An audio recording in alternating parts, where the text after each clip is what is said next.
dan jangan lupa like-nya, di-like ya. Di-subscribe itu penting, di-subscribe, di-like, di-subscribe. Kita baca Keluaran 30 ayat 1 sampai 38. Ya, Ibu Ana membaca dari 1 Yohanes 5 ayat 6 dan 8. Sebab ada 3 yang memberi kesaksian, roh dan air dan darah, dan ketiganya adalah satu. Jadi mengapa itu harus dilompat? Karena ayat itu di dalam bahasa aslinya nggak ada ya. Itu adalah tambahan di abad ke sekitar abad ke-17 itu ya zamannya si teks Receptus yang kedua ya. Jadi ini baru ditambahkan, makanya kita lompatin. Mengapa ini ditambahkan? Karena waktu itu Martin Luther memisahkan diri dari gereja Katolik dan gereja Katolik takut kalau Martin Luther itu tidak trinitas. Ya, jadi seperti ini sebenarnya bukan ayat di dalam Alkitab, tapi sebuah komentari yang menjadi bagian dari iman gereja saat itu. Ya, itulah sebabnya harus dilompat. Kalau kita membacanya hanya buat pengetahuan kita saja, bukan untuk menjadi pegangan. Ya, membacanya harus hati-hati aja nih ya. Anda setiap kali ketemu yang kotak kurung kotak ini, stop, berhenti, hati-hati. Anda cek bahasa aslinya. Kalau di dalam The Net Bible, Anda lihat catatannya. Makanya kalau ikut kelas evangelis nanti diajarin ya bagaimana menghindari bagaimana cara membaca kotak-kotak ini, membaca The Net Bible, membaca Alkitab yang bahasa aslinya. Karena itu kalau Anda sedang melakukan renungan setiap hari, Anda baca saja terjemahan. Tapi begitu Anda sedang melakukan studi Alkitab, Anda sedang melakukan apologi atau berdebat, atau Anda sedang membangun dogma, gunakan bahasa aslinya. Sayang sekali banyak gereja sudah mengabaikan bahasa aslinya. Dan orang-orang Kristen lebih suka untuk mencari kelemahan Islam daripada mempelajari Alkitabnya sendiri. Sehingga saya selalu menentang dengan keras orang-orang Kristen yang suka belajar Al-Quran buat mencari kelemahannya ya. Saya bilang, kamu belajar Alkitabmu sendiri aja kamu nggak becus. Nah, itu selalu saya katakan demikian ya. Dan itu saya selalu sangat, ini sebentar saya lupa kasih videonya saya.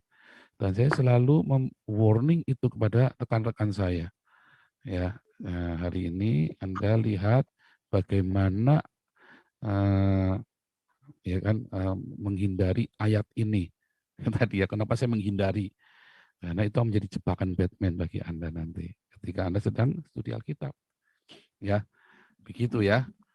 Jadi pernah ada di dulu ya tahun 2016 atau 2017 di broadcast. Oh ini NIV ini gereja setan ini karena ayatnya banyak dikurangi. Oh bukan gereja setan, karena memang ada beberapa ayat-ayat di dalam Alkitab yang sebetulnya itu adalah tambahan, catatan tambahan dari komentatornya, dan itu memang adalah catatan tambahan. Gereja Katolik pun mengakuinya saat itu ada memang catatan tambahan, tetapi kitanya aja yang geeran menuduh begitu ya. Nah itulah orang taunya dikit tapi terus curiganya banyak. Hari-hari ini di dalam tim-tim di dalam tim pelayanan gereja juga gitu ya. Banyak orang taunya dikit tapi rasanya udah tahu semuanya. Sok tahu gitu loh. Terus langsung curiga, langsung wah ini mencari keuntungan buat diri sendiri. Aduh, Anda tahunya sedikit tapi ngomongnya banyak. Anda nggak tahu yang di dalamnya seperti apa, tapi ceritanya banyak dan Anda kemudian menghakimi dan bahkan menyebarkan fitnah. Padahal Anda nggak tahu apa-apa mengisi dalam itu. Nah itu juga sama ya, kita terbiasa untuk seperti itu. Nah jangan kita tahunya sedikit tapi bicaranya banyak seakan-akan kita lebih tahu dari Tuhan. Ya banyak orang-orang yang di luar kekristenan, ya dia merasa tahu semua tentang Alkitab dan dia ngajari kita tentang Alkitab. Nah, saya bingung sebentar, kamu ngerti nggak yang kamu baca itu apa, sejarahnya itu apa? Waduh, juta ngalur gitu. Malah sekarang mereka belajar bahasa Ibrani ya. Padahal ngajinya sama saya lebih jago saya. Nah itu sama. Banyak orang Kristen mempelajari Al-Quran, mencari kelemahannya, padahal baca Alkitab aja belum becus, bahasa Ibrani aja belum becus. Nah, jadi jangan. Ikutlah Bible study. Murid Yesus saja nggak baca Alkitab, siapa bilang? Ya, Yesus itu belajar Alkitab, makanya disebut rabi. Beda di Islam, Anda kalau rajin khotbah, Anda akan dipanggil ustadz. Kalau Anda punya santri-santri, Anda akan dipanggil kiai. Tapi kalau di Kristen, kalau Anda tidak sekolah Alkitab, ya, Anda nggak bisa dibilang eh, pendeta. Walaupun sekarang mulai banyak yang ngawur, nggak pernah pendidikan Alkitab, ya, kursus Alkitab pun nggak pernah, langsung dipanggil evangelis dan dipanggil pendeta, ya kan, dipanggil pastor. Padahal itu dulunya adalah jabatan kalau Anda selesaikan pendidikan itu terlebih dahulu. Nah juga ketika Yesus mendapat gelar rabai itu ya rabi. Yesus itu adalah gelar sarjana, orang yang menyelesaikan Torahnya. Itulah gelar rabai itu diberikan, bukan karena Yesus rajin khotbah terus dipanggil rabai. Enggak mungkin orang Yahudi ada orang cuma gara-gara dia aktif rajin ke sinagog terus dia panggil rabai, enggak ada. Dia boleh mengajar, tapi tidak akan dipanggil guru. Ya, enggak akan dipanggil guru karena harus sekolah. Tapi saya semua ya supaya jangan berisik. Jadi nggak bisa sembarang dipanggil guru. Ayo ikutlah kelas evangelis, kelas apologetik, ya supaya Anda belajar firman Tuhan sama-sama. Nah, begitu. Nah, kalau teman-teman yang sudah ikut kelas evangelis apologetik, ya mulai belajar. Jangan kalau sudah belajar terus balik lagi cara belajarnya cara yang lama. Kan sudah diajari cara menggunakan tools di dalam Bible. Nah, untuk yang sudah ikut kelas evangelis, kita ada kelas bahasa Ibrani, ya.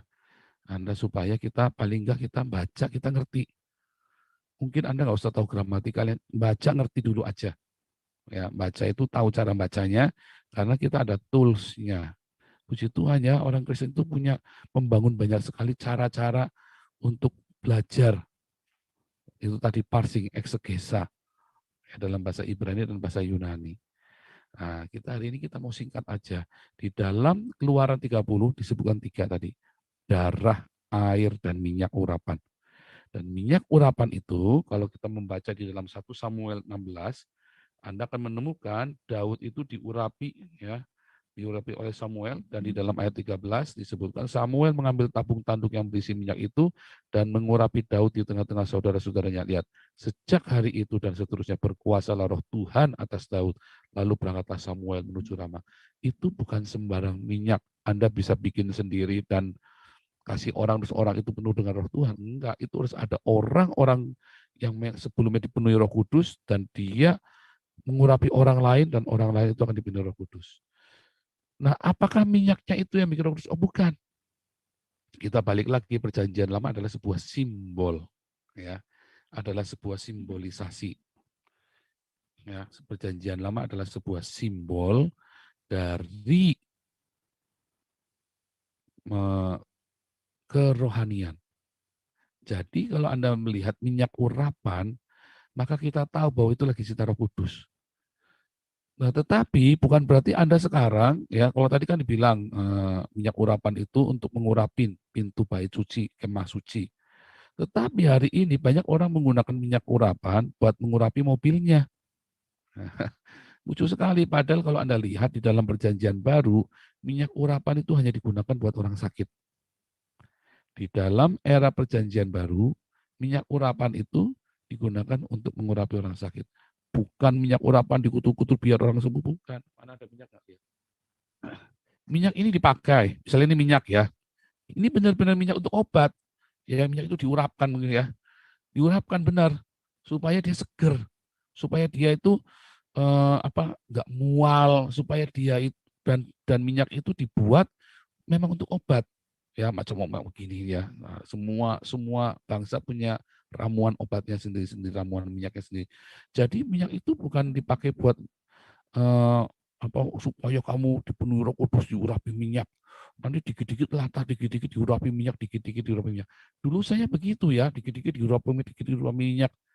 Percaya saya nggak ngefek. Pak, ngefek kok Pak, nyatanya begini. Itu hanya ilusimu saja. Percaya saya nggak ngefek. Karena yang paling penting di dalam minyak urapan itu, kalau Anda membaca di dalam Mazmur 51, ya, adalah ketika daging kita disembelih. Ketika ego kita dipersembelih. Hati kita hancur.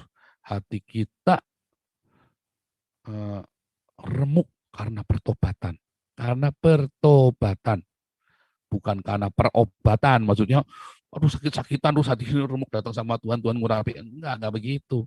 Tapi karena Anda bertobat, ya bukan karena Anda berobat, karena Anda bertobat, ya dari dosa-dosamu, hatimu remuk, Anda mengakui menyesali. Saat itulah Tuhan bersemayam dalam hidupmu. Saat itulah ya Tuhan mulai memandang, melihat korban sembelihanmu. Ketika hatimu hancur karena ada orang menyakitimu dan kamu tetap bisa memuji Tuhan, ya kalau Anda Mazmur 51, ya korban sembelihan kepada Allah yang hancur remuk, korban sembelihan kepada Allah tidak kau pandang hina.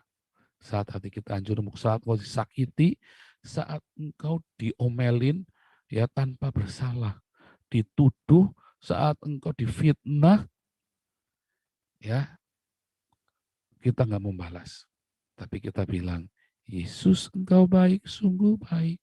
Hati itu hancur. Tapi waktu hati itu hancur, Tuhan bersemayam di situ. Itu menjadi korban yang harum baunya, ukup-ukupan yang bau, yang wangi. Dan Tuhan bersemayam di situ, Tuhan hadir di situ. Di mana hadirat Tuhan, berkuasalah roh Tuhan atas hidupnya. Itulah minyak urapan. Ya, minyak urapan itu dihasilkan dari hati yang disembelih, dari hati yang disunat. Ketika kita menaikkan korban itu, bukan korban jasmaniah lagi, bukan korban domba sembelihan lagi, tapi hidup kita, itulah yang mendatangkan minyak urapan. Dan setiap fitnahan-fitnahan, setiap pencobaan, setiap hal-hal yang menerpa hidupmu, yang engkau dituduh, disakiti, dimaki-maki sekalipun engkau tidak bersalah, ya, sekalipun engkau tidak melakukan hal yang layak untuk diperlakukan seperti itu, tapi engkau datang kepada Tuhan. Ketika engkau melakukan itu, Anda sedang mengumpulkan minyak urapan itu. Ya, jadi minyak urapan itu dihasilkan dari situ. Kita tahu, ya, setelah kita punya darah anak domba, yaitu Yesus Kristus, kita punya pembaptisan, pembasuhan tadi kan, imam kan harus selalu dibasuh. Domba itu harus selalu disembelih, tetapi kita perlu cukup satu darah anak domba yang kudus dan mulia, yaitu Yesus Kristus, dan satu kali pembaptisan di dalam nama Yesus Kristus. Ya, maka itulah yang mengkonfirm keselamatan kita, menjadi saksi, dua saksi kita, ditambah satu Roh Kudus. Jadi ada tiga saksi keselamatan kita, yaitu darah anak domba Yesus Kristus, dan pembaptisan kita, dan yang ketiga adalah Roh Kudus. Dari mana Roh Kudus itu bersaksi kepada kita? Saat kita disembelih. Ya, urapan itu mengalir. Pengurapan itu mengalir. Saat kita bertobat dengan sungguh-sungguh, Roh Kudus datang. Saat tiap hari hidup kita, hati kita selalu disembelih, ya disunat setiap kali. Tapi kalau Anda benar-benar di dalam Tuhan, ya Anda benar-benar di dalam Tuhan, datang pada Tuhan, minyak urapan itu akan mengalir deras. Apa yang membocorkan minyak urapan? Saat kamu berbuat dosa, zina, ya, saat kita melampiaskan hawa nafsu kita, kemarahan kita, urapan itu langsung bocor, ya kan? Makanya bagaimana supaya kita bisa hidup dipimpin oleh Roh, ya, tiap hari kita harus baca firman, logos yang tertulis, dan kita hidup terus berdiakonia, bermarturia. Hidup di dalam kasihnya, mengasihi, mengampuni, memberkati, semampu kita. Nanti urapan itu akan mengalir. Roh Kudus itu akan berkuasa dalam hidup kita. Ketika minyak itu mengalir, dituang dalam kepala kita, maka Roh Kudus itu berkuasa. Dan saat itulah semua doa-doa kita. Karena kita ini kan imamat yang rajani. Anda dan saya adalah imam. Saat itu doa-doa kita didengar oleh Tuhan dan powerful. Ada air, Ada darah, ada air, ya, ada darah Yesus, ada pembaptisan, dan ada pengurapan. Ada Roh Kudus. Dan tiga-tiga inilah yang bersaksi untuk keselamatan kita. Pak, saya sudah terima Yesus Kristus. Pak, saya sudah dibaptis. Tinggal buahnya, yaitu buah pengurapan itu, buah Roh Kudus itu, minyak itu yang berkuasa atasmu. Itulah yang akan bersaksi. Setiap kita disembelih, kita bilang, oh Tuhan Yesus mengampuni kamu. Setiap kali kita difitnah, walaupun dalam kemarahan kita bilang, Tuhan Yesus mengampuni kamu. Jangan ngutukin. Jadi minyak urapan. Ya, ada 3 saksi, 1 darah, air, darah Yesus, yaitu penebusan Yesus, pembaptisan, air, ya, dan urapan Roh Kudus, yaitu ketika kita menunjukkan buah-buah dari kelahiran baru kita, yaitu buah roh. Makanya Anda minta, Tuhan penuhi aku dengan Roh Kudus-Mu. Nah, kalau Anda minta penuhi dengan Roh Kudus-Mu, yang terjadi bukan Anda nanti wasandallah waskirana baso. Enggak. Ya, itu salah satu tandanya. Tetapi yang terjadi adalah apa? Aniaya. Coba lihat Anda lihat di zaman Kisah Para Rasul. Maka penuhlah mereka dengan Roh Kudus. Lalu ayat selanjutnya apa? Aniaya makin besar. Dan saat dianiaya, urapan itu mengalir, mujizat terjadi. Begitu ya rumusnya. Ya, boleh percaya, boleh enggak. Kalau Anda kira baso berbahasa roh, tapi Anda tidak suka dengan aniaya, saya jamin itu adalah ilusi dan halusinasi Roh Kudus. Tapi Roh Kudus yang benar, ya, selalu di dalam penderitaan Anda bisa bersukacita. Di dalam penderitaan Anda menanggungnya dengan sukacita. Tapi di dalam penderitaan Anda bersungut-sungut, jangan-jangan Anda belum dibaptis Roh Kudus. Sambil berbahasa roh, sambil misu-misu. Wah, kira baso, jangkrik, kira baso, kulumat-lumat. Dasar ular beludak. Jangan, ya. Jangan. Di dalam Anda penuh Roh Kudus itu, maka ketika Roh Kudus itu datang, aniaya itu datang, karena aniaya itulah yang menambahkan urapan dalam hidupmu, sehingga urapan itu mengalir deras dari kepala Harun sampai janggutnya mengalir turun. Ya, saudara, kiranya rema dari Tuhan Yesus membuat Anda selalu dipenuhi dengan Roh Kudus, bersukacita di dalam penderitaan. Anda bisa tertawa dengan masa lalu Anda bisa tertawa dengan masa depan Anda, karena Anda tahu Roh Kudus menyertai Anda. Ketika Roh Kudus itu berkuasa di hidup Anda, maka di situ ada kuasa, ada kasih, ada mujizat. Di situ ada selalu jalan keluar. Di situ selalu ada pertolongan. Haleluya, amin.